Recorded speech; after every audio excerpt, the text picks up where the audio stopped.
Hey there, folks, and welcome back to the I Am CDB project.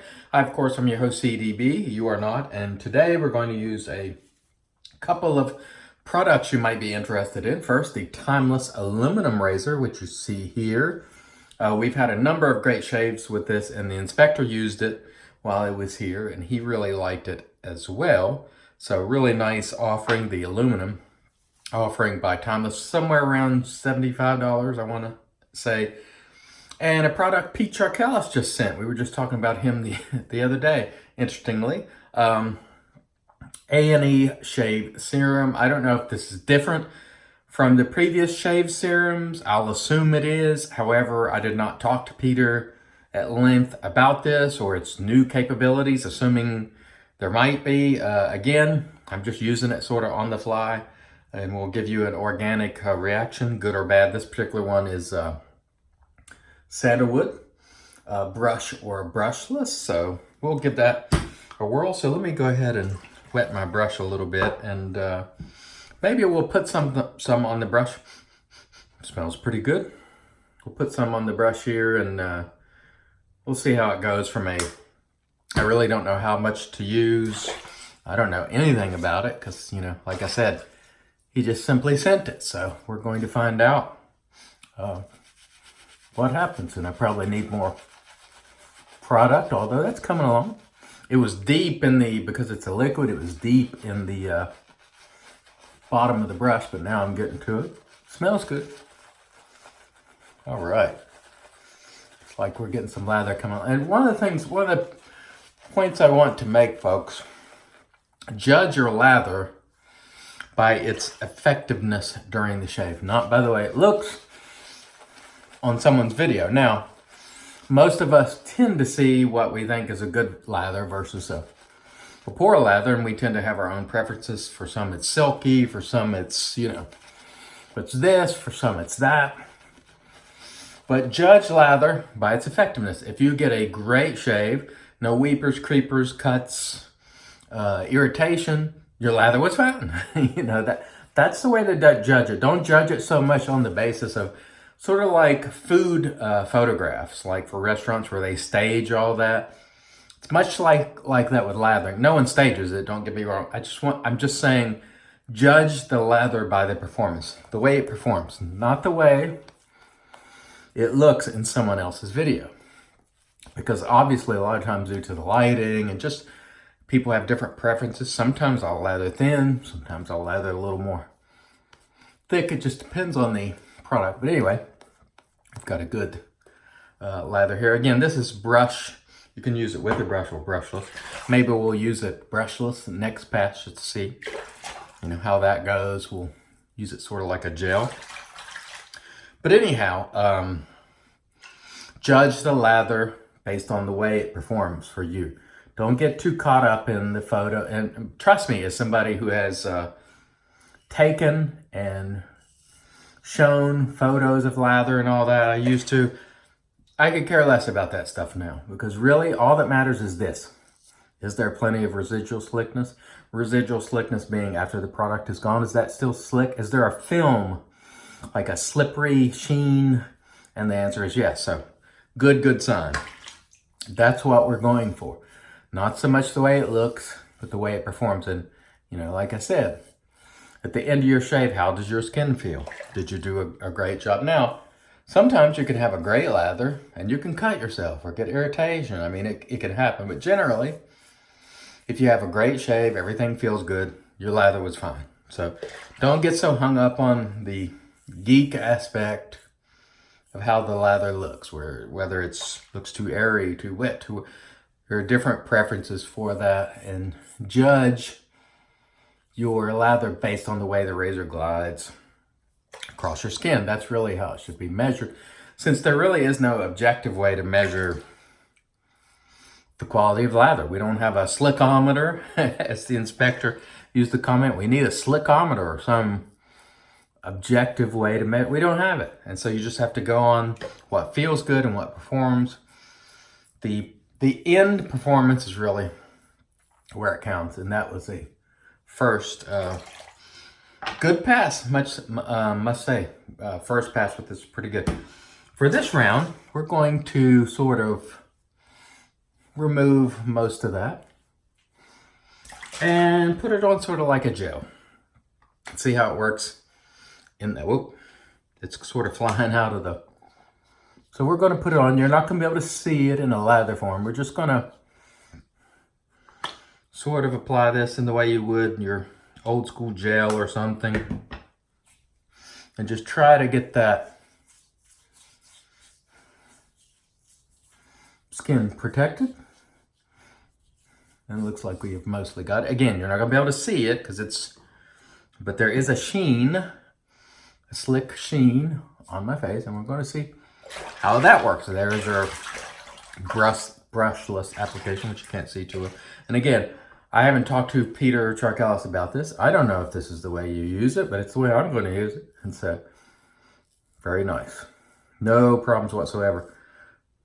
Good residual slickness there. The product working as designed, where you don't necessarily have to lather it because it's got that protective, lack of a better term, a sheen or a film that's where it's laying on my skin and that razor's gliding over it just fine, which is exactly what I want.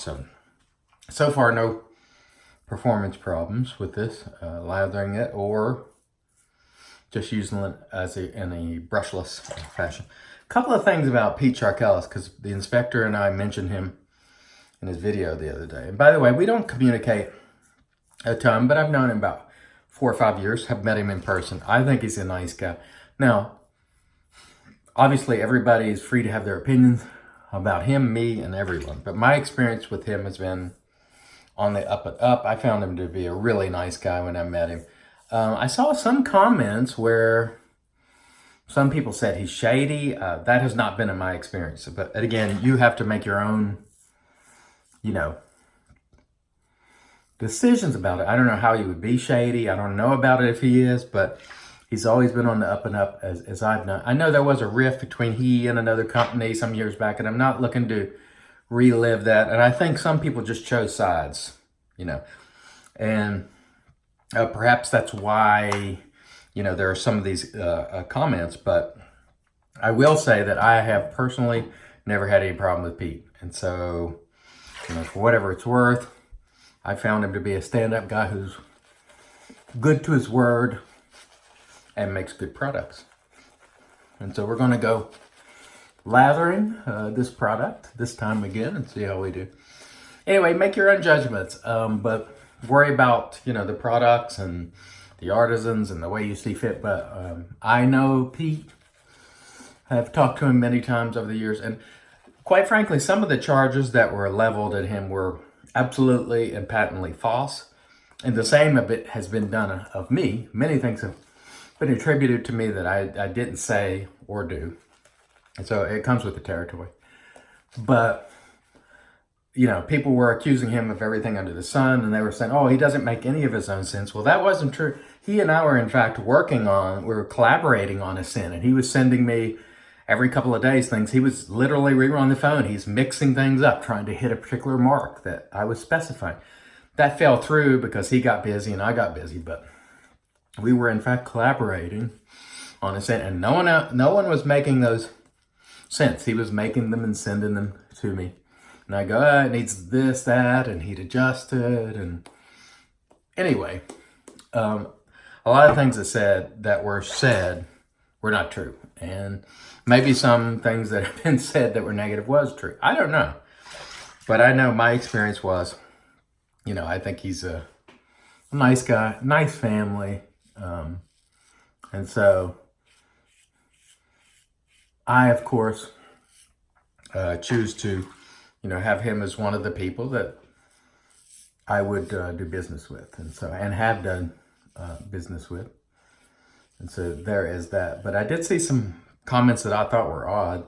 One comment said something about they met him somewhere and he wasn't friendly, which is, I would say it would be unusual of Pete. He's normally a pretty friendly guy. Maybe he was busy. I really don't know. But the person said everybody else at the meet was very warm and Pete wasn't, which again, would be sort of out of character for Pete. But, what are you going to do? And the other one was something about he's shady, but I like his products. And I was like, okay, I'm not aware of the shady of which you speak. But he's always been honest with me so far as I know. And so that's sort of my, what I go from. And people have lied to me outright, and I've caught them in lies before, and I don't do business. And I've seen, some things in writing where some artisans crossed other artisans and lied and did things that weren't on the up and up. And I've chosen not to do business with them. But I never ask you not to do business with them. So I've always tried to make that clear, because I'm not out to hurt anyone's business. I'll just talk about things I don't like or business practices I don't like. And then I quit using them. And that's the end. And so I don't wish for the demise of these businesses or anything like that. As you can see here, plenty of residual slickness, no problem whatsoever with this particular product. One thing I will say, there are certain sandalwood creams that I have sensitivities to. I'm getting a slight bit of tingling in my skin, not burning, not on fire burning.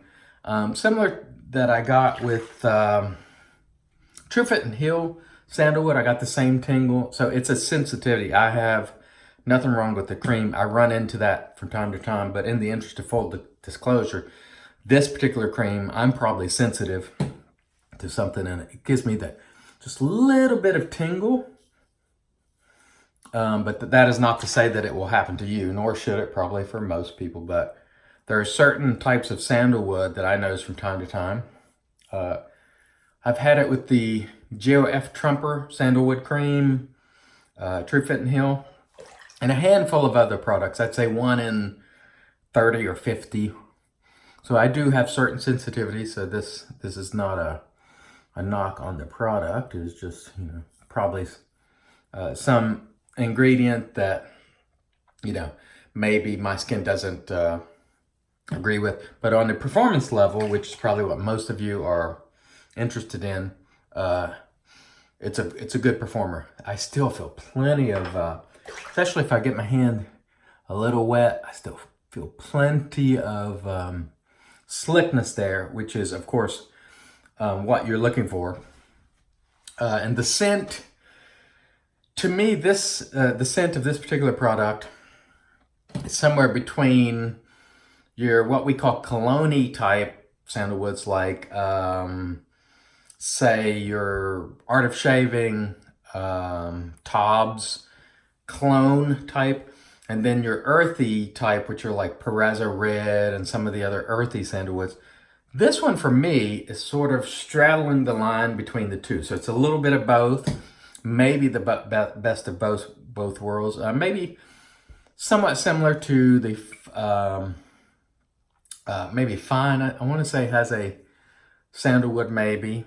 If I'm not mistaken, there is a product that's similar but not exact. This really isn't super earthy or super on the what some of us call the cologne type sandalwoods, but it's a good scent. The scent strength is good. I call it 7, probably out of 10. Performance, thumbs up. So I have no idea cost. I have no idea. Well, the ingredients are in it. I mean, you can go and when it's for sale, get that information for yourself, because I'm not interested in parroting all that stuff back. But it was a good shave. It did its work. So Pete, I tried it both ways.